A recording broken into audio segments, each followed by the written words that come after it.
Good afternoon. This is All India Radio. I'm Anuja Kumar, and with me is Ramya with the Midday News.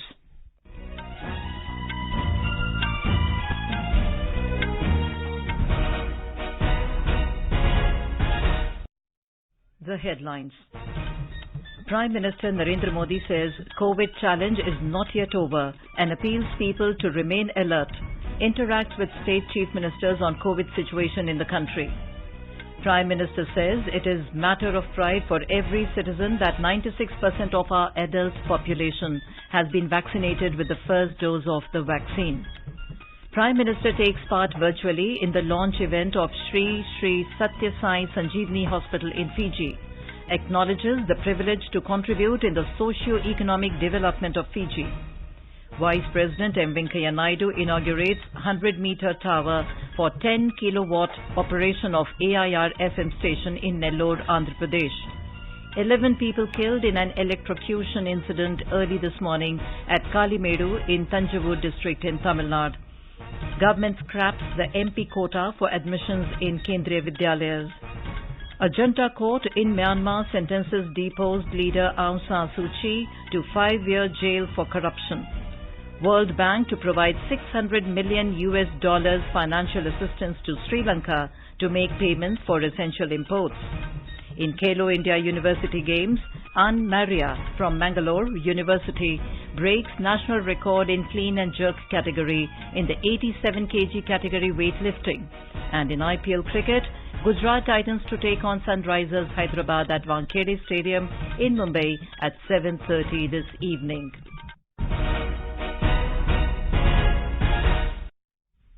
Prime Minister Narendra Modi has said the COVID-19 challenge is not over yet and stressed the need to remain alert. In his virtual interaction with the state chief ministers on COVID-19 situation in the country, Mr. Modi said the Omicron and its variants can still cause havoc as witnessed in European countries. Corona की चुनौती अभी पूरी तरह से टली नहीं है। Omicron और उसके सब वेरिएंट्स किस तरह गंभीर परिस्थिति पैदा कर सकते हैं, ये यूरोप के देशों में हम देख रहे हैं। पिछले कुछ महीनों में कुछ देशों में इन सब वेरिएंट्स की वजह से कई सर्ज आए हैं। हम भारतवासियों ने कई देशों की तुलना में अपने देश में हालात को काफी बेहतर और नियंत्रण में रखा है। The Prime Minister highlighted that the country has to work on their suggestions with a preemptive, proactive and collective approach. Mr. Modi emphasized that the priority should be to vaccinate all eligible children as soon as possible and special campaigns need to be run in this direction. मार्च में हमने 12 से 14 साल के बच्चों के लिए vaccination शुरू कर दिया था। अभी कल ही 6 से 12 साल के बच्चों के लिए भी कोवैक्सीन टीका की परमिशन मिल गई है। सभी एलिजिबल बच्चों का जल्द से जल्द टीकाकरण ये हमारी प्राथमिकता है। इसके लिए पहले की तरह स्कूलों में विशेष अभियान भी चलाने की जरूरत होगी। टीचर्स और माता पिता इसे लेकर जागरूक रहें, हमें ये भी सुनिश्चित करना होगा। The Prime Minister said it is a matter of pride for every Indian that 96% of the adult population in the country has got at least one dose of COVID vaccine. Mr. Modi stressed the need to promote COVID-appropriate behavior in public places and called for scaling up infrastructure, manpower at medical colleges and district hospitals. The Prime Minister said the way the centre and the states worked together during the COVID-19 period has played an important role in the country's fight against corona. पिछले 2 हफ्तों से जिस तरह से कुछ राज्यों में cases बढ़ रहे हैं, उससे हमें अलर्ट रहने की जरूरत है। हमारे पास कुछ महीने पहले जो लहर आई, उस लहर ने हमने उसमें से बहुत कुछ सीखा भी है। सभी देशवासी ओमिक्रॉन लहर से सफलतापूर्वक निपटे, बिना पैनिक किए देशवासियों ने मुकाबला भी किया। 2 साल के भीतर देश ने हेल्थ इंफ्रास्ट्रक्चर से लेकर ऑक्सीजन सप्लाई तक कोरोना से जुड़े हर पक्ष में जो भी आवश्यक है वहां मजबूती देने का काम किया है। Mr. Modi said the coordination between central and state governments on economic decisions is more necessary than ever for the strength of India's economy in view of the global conditions. Mr. Modi urged the states which have not reduced VAT on petrol and diesel to do so, saying it is an injustice against the people. In order to reduce the burden of rising petrol and diesel prices, the central government had reduced the excise duty in November last year. The Prime Minister said scaling up of manpower and medical infrastructure was also discussed in the meeting. More than 188 crore 19 lakh COVID vaccine doses have been administered in the country so far under the nationwide vaccination drive. The Health Ministry said more than 21 lakh 97,000 doses were administered in the last 24 hours. During the same period, 2,927 new cases were reported in the country. India's active caseload currently stands at 16,279. The recovery rate is currently at 98.75%. Prime Minister Narendra Modi has said that the shared legacy of India-Fiji relation is based on the sense of service of humanity. He said despite the vast ocean separating the two countries, the culture of both the nations has kept India-Fiji connected. In his video message at the opening of Sri Sri Satya Sai Sanjeevani Hospital in Fiji today, Mr. Modi said the two countries' relations are based on mutual respect and strong people-to-people ties. हमारे रिश्ते आपसी सम्मान, सहयोग और हमारे लोगों के मजबूत आपसी संबंधों पर टिके हैं। भारत का ये सौभाग्य है कि हमें फिजी के सामाजिक आर्थिक विकास में भूमिका निभाने, योगदान करने का अवसर मिलता रहा है। बीते दशकों में भारत फिजी के रिश्ते हर क्षेत्र में लगातार आगे बढ़े हैं, मजबूत हुए हैं। Mr. Modi said the inaugurated hospital is a symbol of the relationship between the two countries and another chapter in the shared journey of India and Fiji. ये भारत और फिजी की साझा यात्रा का एक और अध्याय है। चिल्ड्रंस हार्ट हॉस्पिटल न केवल फिजी में बल्कि पूरे साउथ पैसिफिक रीजन में पहला चिल्ड्रंस हार्ट हॉस्पिटल है। एक ऐसे क्षेत्र के लिए जहां हृदय से जुड़ी बीमारियां बड़ी चुनौती हो, ये हॉस्पिटल हजारों बच्चों को नया जीवन देने का माध्यम बनेगा। मुझे संतोष है कि यहां हर बच्चे को न केवल वर्ल्ड क्लास ट्रीटमेंट मिलेगा बल्कि सभी सर्जरीज फ्री ऑफ कॉस्ट भी होगी। The Prime Minister bowed to Brahmaleen Sri Satya Sai Baba, saying his sapling of human service has grown into a huge banyan tree, serving the entire humanity. He recalled that Sri Satya Sai Baba freed spiritualism from rituals and linked it with people's welfare. Mr. Modi also greeted his Fijian counterpart, Frank Bainimarama, on his birthday today and expressed hope that under his leadership, the relationship between the two countries will continue to get stronger. Vice President M. Venkaiah Naidu today inaugurated a 100-meter tower for 10 kilowatt operation at the All India Radio FM station in Nellore district in Andhra Pradesh. He called upon the media to follow values of ethical journalism and to be responsible in their coverage of news.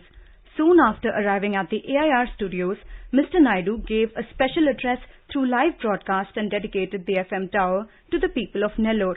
He expressed happiness that the station he laid the foundation for when he was the Minister of Information and Broadcasting is operational today.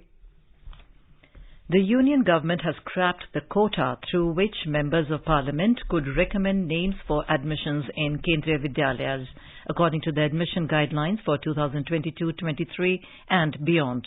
The move comes a week after the Kendriya Vidyalaya Sangathan KVS put admissions under special provisions, including the MP quota, on hold till further orders.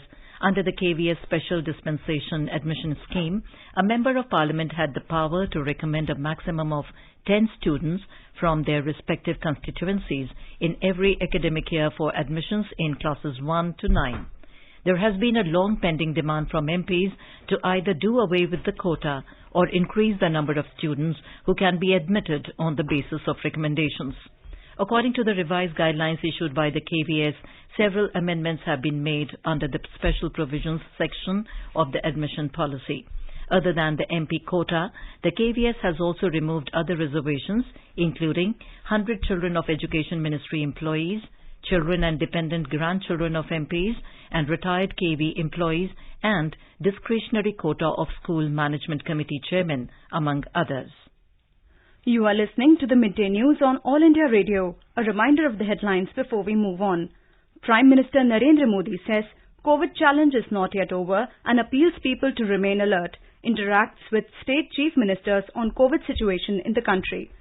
Prime Minister says it is a matter of pride for every citizen that 96% of our adult population has been vaccinated with the first dose of the vaccine. Prime Minister takes part virtually in the launch event of Sri Sri Satya Sai Sanjeevani Hospital in Fiji, acknowledges the privilege to contribute in the socio-economic development of Fiji. Vice President M. Venkaiah Naidu inaugurates 100-meter tower for 10 kilowatt operation of AIR FM station in Nellore, Andhra Pradesh. 11 people killed in an electrocution incident early this morning at Kalimede in Tanjavur district in Tamil Nadu. Government scraps the MP quota for admission in Kendriya Vidyalayas. A junta court in Myanmar sentences deposed leader Aung San Suu Kyi to 5-year jail for corruption. World Bank to provide $600 million financial assistance to Sri Lanka to make payments for essential imports. In Khelo India University Games, Anne Maria from Mangalore University breaks record in clean and jerk category in the 87 kg category weightlifting. And in IPL cricket, Gujarat Titans to take on Sunrisers Hyderabad at Wankhede Stadium in Mumbai at 7:30 this evening. For quick news updates round the clock, follow us on our Twitter handle @AIR News Alerts. Competition की अगर आप कर रहे हैं तैयारी तो उनके लिए ऑल इंडिया रेडियो पर हम लाए हैं अभ्यास, एक ऐसा कार्यक्रम जिसमें आप पूछेंगे सवाल व्हाट्सएप नंबर 9289094044 पर या फिर ईमेल करेंगे abhyas.airnews@gmail.com पर और हमारे विशेषज्ञ देंगे इसका जवाब। इस बार का विषय है sociology.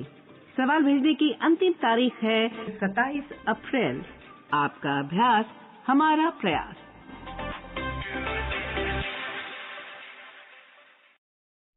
Welcome back to the Midday News on All India Radio. Prime Minister Narendra Modi will be on a visit to Assam tomorrow, where he will address the Peace, Unity and Development Rally at Dipu in Karbi Anglong district at around 11 a.m. The Prime Minister's address at the rally will provide a major boost to the peace initiatives in the entire region. During the program, the Prime Minister will also lay the foundation stone of various projects worth more than 500 crore rupees in the education sector. They include laying a foundation stone of Veterinary College at Dipu, Degree College at West Karbi Anglong, and Agricultural College at Kolonga, West Karbi Anglong. These projects will bring new opportunities for skilling and employment in the region. In Tamil Nadu, 11 people, including 2 children, were killed in an electrocution incident early this morning. The incident took place at Kalimede in Tanjavur district when a temple car of Appar temple came into contact with a high transmission line during a chariot procession. 15 others were injured. Officials said the injured have been admitted to the nearby hospital for treatment. Chief Minister M.K. Stalin is rushing to Kalimede to take stock of the situation and meet the relatives of the deceased, according to reports. Prime Minister Narendra Modi has expressed grief over the mishap. He said his thoughts are with the bereaved families in this hour of grief and hoped that those injured will recover soon. 2 lakh rupees each will be given to the next of kin of those who have lost their lives from Prime Minister's National Relief Fund, and the injured will be given 50,000 rupees. Fasal Bima Pathshala has been organized across the country under the Kisan Bhagidari Prathmikta Hamari campaign. Agriculture Minister Narendra Singh Tomar chaired the national level special program on Fasal Bima Pathshala along with Ministers of State Kailash Chaudhary. Interacting with more than 1 lakh farmers virtually, Mr. Tomar said that under the Fasal Bima Yojana, the government has received 21,000 crore rupees as premium amount from farmers, and against the claim of loss in crops, 1,15,000 crore rupees has been disbursed to them by the union government so far. He said that if agriculture is strong, then the country will be strong. He emphasized that the government's main focus is to increase farmers' income. Mr. Tomar highlighted Pradhan Mantri Kisan Samman Nidhi Yojana, saying that 1,82,000 crore rupees have been transferred to 11,500 crore registered farmers under the scheme. He said the government is working on various schemes for the benefit of farmers with the state governments. The Kisan Bhagidari Prathmikta Hamari campaign is being organized from 25th to 30th of April under Azadi Ka Amrit Mahotsav. Niti Aayog CEO Amitabh Kant today said that the aspirational districts in the country have witnessed significant progress in key development areas in the last 4 years.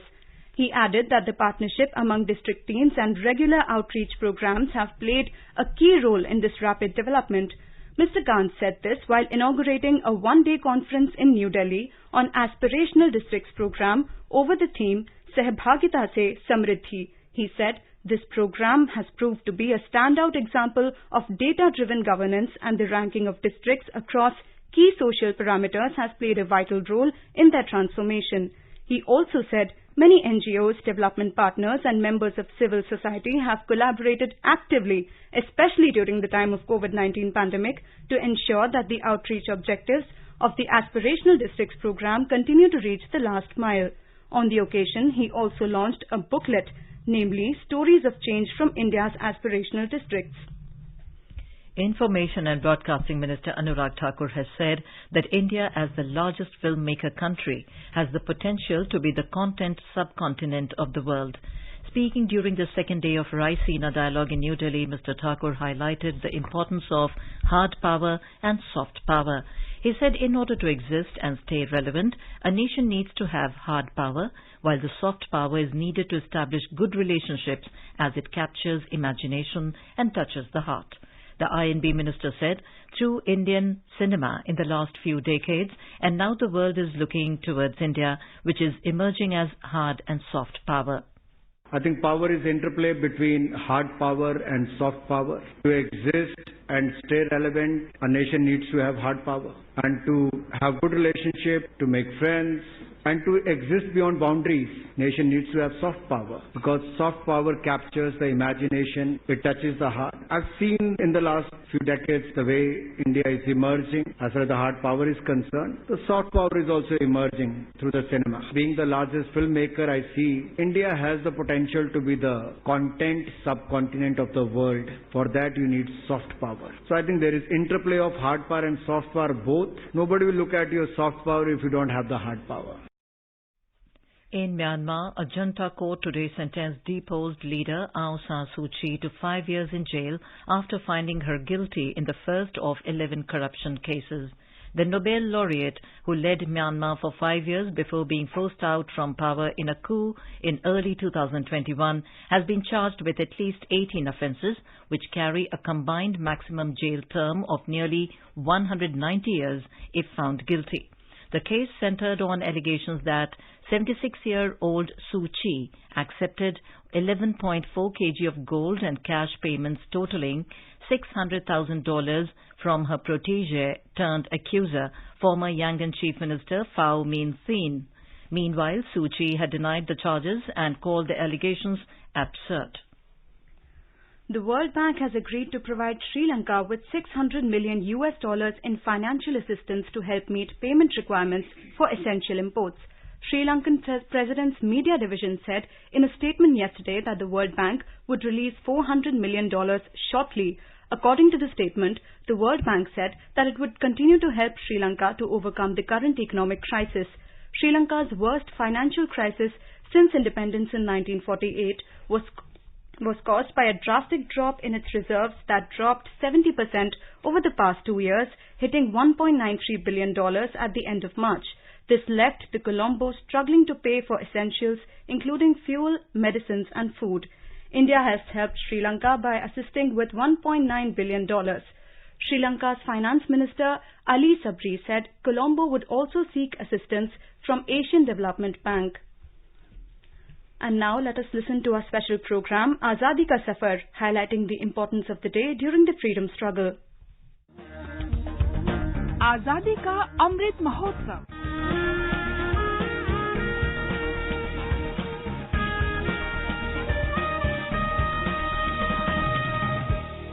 Azadi Ka Safar with AIR News.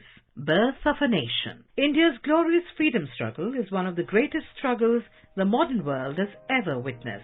AIR News brings you a glimpse of the struggle every day.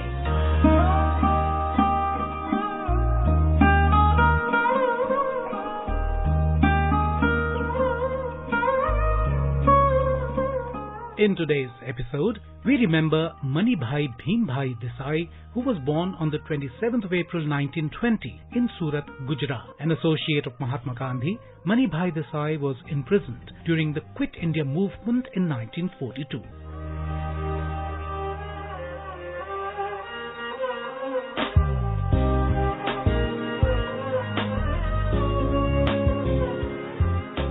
In 1946, Mahatma Gandhi sent Manibhai Desai to the Nature Cure Ashram at Uruli Kanchan, situated near Pune. He dedicated himself to rural development based on modern and scientific lines. Desai also promoted many initiatives for the benefit of rural people, including water distribution systems in drought-prone areas, rural school at Uruli Kanchan, with emphasis on vocational training and cooperative joint farming society. Desai was awarded the Padma Shri by the Government of India. Manibhai died on the 14th of November 1993 in Pune. The institutes he established continue to serve the nation and the people. We salute the great Gandhian nationalist.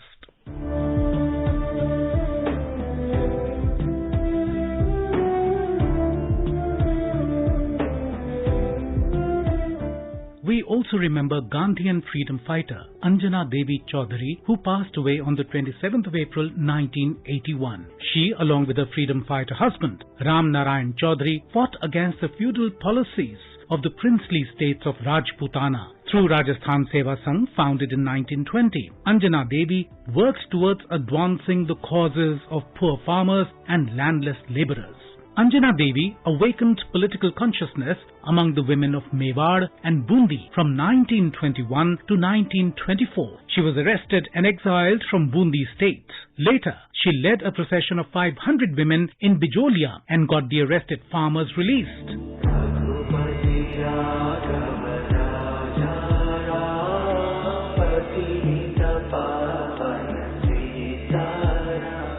Anjana Devi was imprisoned twice for her participation in national movements from 1932 to 1935. She dedicated herself to the service of Bhils in Dungarpur state in the 1930s and participated in Mahatma Gandhi's programs by staying in Sevagram Ashram from 1939 to 1942. For 5 years, she was busy running the Women's Information Department of the Bharat Sevak Samaj. Throughout her life, she continued to work with a dedicated spirit for public service and nation building. We salute the great daughter of India.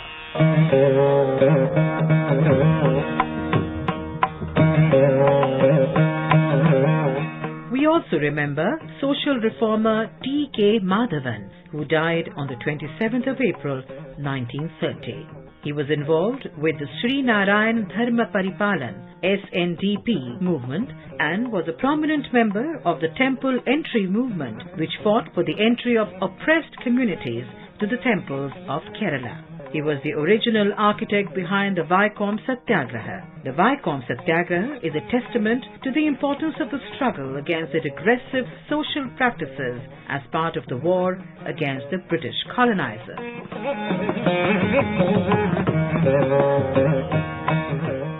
Madhavan was born on September 2nd, 1884 at Kartikapalli, Kerala. He was very active in the social reform movement and in 1915 started the weekly newspaper Deshabhimani. In 1918, he presented a resolution seeking permission of temple entry and right to worship to all people, irrespective of caste and community, at Sri Moolam Praja Sabha, the Legislative Council of Travancore. The resolution was presented in the Kakinada session of the Indian National Congress in 1923. In 1924, Vaikom Satyagraha was started under the leadership of Madhavan, K. Kelappan and K.P. Keshav Menon to get the right of oppressed classes to walk along the road in front of Vaikom Mahadev Temple.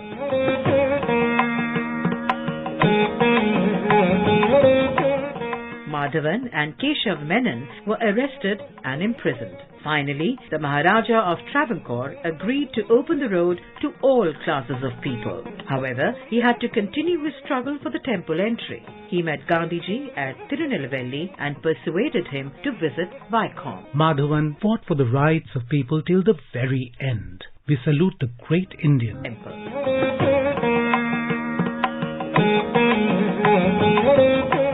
That brings us to the end of this episode of Azadi Ka Safar with AIR News. See you in the next episode tomorrow.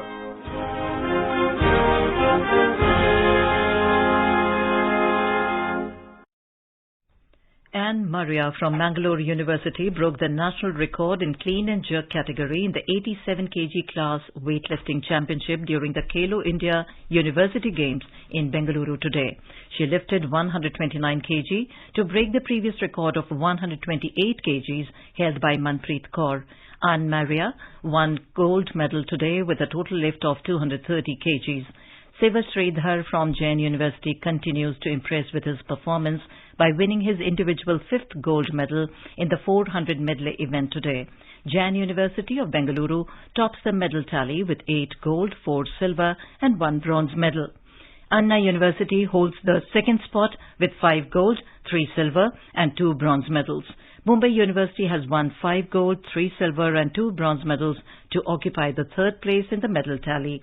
Meanwhile, the Karnataka State Sports Minister Dr. Narayan Gowda inaugurated the parasailing event for the medal winners of Khelo India University Games. In IPL cricket, Gujarat Titans will take on Sunrisers Hyderabad at Wankhede Stadium in Mumbai at 7:30 p.m. today.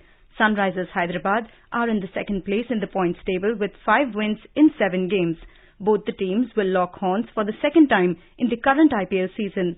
On the other hand, the Gujarat Titans continued their winning streak in the tournament. In fact, Gujarat Titans' only loss in the tournament has come against the Sunrisers Hyderabad. The Gujarat Titans is at the top of the points table at the moment with 6 wins in 7 games. The Sensex and the Nifty today fell more than 0.5% in the afternoon trade. Domestic stock indices slipped amid negative cues from global share markets. The Sensex at Bombay Stock Exchange was trading below the 57,000 mark, while the Nifty at the National Stock Exchange was trading below 17,100 level.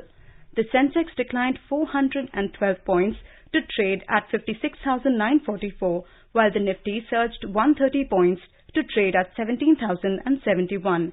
In the forex market, the rupee also weakened 3 paise against the US dollar. Now let us take a look at the weather update for the day. National capital Delhi will have mainly clear sky. Minimum temperature was 25 degrees Celsius, while the maximum is expected to be around 42 degrees. Mumbai is expected to have mainly clear sky. Chennai is likely to have partly cloudy sky. Kolkata is likely to have mainly clear sky. Vishakhapatnam will have generally cloudy sky with 1 or 2 spells of rain or thunder showers. Thiruvananthapuram is expected to have partly cloudy sky. Guwahati, Aizawl, Imphal, Kohima, Shillong, Itanagar are expected to have generally cloudy sky with light rain or drizzle. And now, before we end the bulletin, the headlines once again. Prime Minister Narendra Modi says COVID challenge is not yet over and appeals people to remain alert. Interacts with state chief ministers on COVID situation in the country. Prime Minister says it is matter of pride for every citizen that 96% of our adult population has been vaccinated with the first dose of the vaccine. Prime Minister takes part virtually in the launch event of Sri Sri Satya Sai Sanjeevani Hospital in Fiji, acknowledges the privilege to contribute in the socio-economic development of Fiji. Vice President M. Venkaiah Naidu inaugurates 100-meter tower for 10 kilowatt operation of AIR FM station in Nellore, Andhra Pradesh.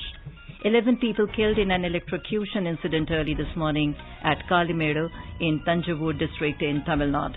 Government scraps the MP quota for admissions in Kendriya Vidyalayas.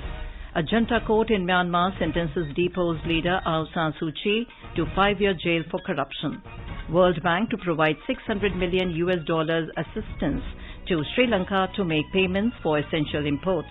In Khelo India University Games, Anne Maria from Mangalore University breaks national record in clean and jerk category in the 87 kg category weightlifting. And in IPL cricket, Gujarat Titans to take on Sunrisers Hyderabad at Wankhede Stadium at 7:30 this evening. And with that, we end the Midday News.